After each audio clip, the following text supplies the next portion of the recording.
మగవాడి శీలం పోకుండా ఆడదాని శీలం ఎట్లా పోతుంది? వాడికి బుద్ధి ఉండాలి కదా వాల్మీకి రాస్తే. సో స్త్రీని అక్కడ అవమానించటం జరిగింది. అదేవిధంగా సీతశీలాన్ని శంకించిన వాడు చాకలి వాడని రామాయణం రాసి. అంటే ఇక్కడ ఒక్క దెబ్బతోటి 2 పెట్టెలు ఎగిరిపోయినాయి. స్త్రీ అణిచివేయబడ్డది, శ్రామిక కులాలు అణిచివేయబడ్డాయి.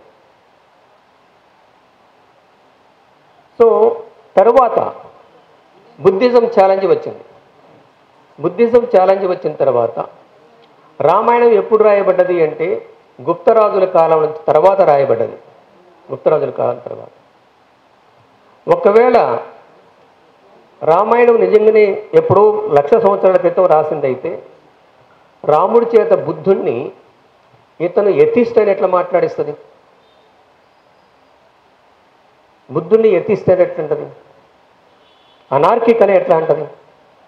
రాముడు ఎట్లా అంటాడు? Is one. No coming to the point.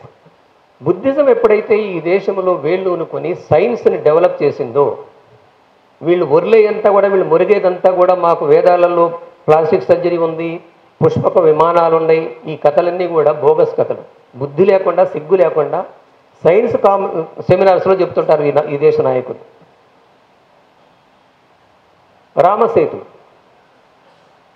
Ram Setu రావణుడేమో సీతను ఎత్తుకుపోవటానికి అవసరం ఏది అవసరం లేదు, కానీ రాముడు పోవటానికి, లంక మీద దాడి చేయటానికి రామసేతు కట్టారు ఈ వానరుడు.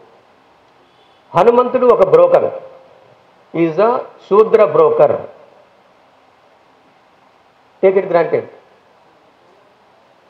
వాట్ ఈజ్ యువర్ ఎవిడెన్స్ అని నన్ను అడుగుతారు మీరు, నాకు తెలుసు. మరి రాముడికి హనుమంతుడికి తోకొందని మీరు ఎట్లా చెప్తారు? మీకున్న ఎవిడెన్స్ ఏమిటి? క్రీస్తు పూర్వం 23 లక్షల సంవత్సరాల క్రితం ఆల్దువాయ్ సరస్సు ఒడ్డున కిలిమంజారో పర్వతాల దగ్గర ఉత్తర టాంజేనియా నుంచి ఆదిమ మానవుడు బయలుదేరాడు. అక్కడ తోకలేని వానర జాతి నుంచి, చింపాంజీ నుంచి వీళ్ళు విడిపోయి వచ్చారు. మరి ఇటువంటిప్పుడు హనుమంతుడికి క్రీస్తు శకము గుప్తరాజుల కాలంలో తోకనెట్ట తగిలిచ్చారు? అతని మూతిని మనిషి మూతి కాకుండా ఒక రకమైనటువంటి అసహ్యకరమైన మూతిని ఎట్లా తగిలిచ్చారు? అంటే శూద్రుడి యొక్క గతి అది. శూద్రుడి గతి అది.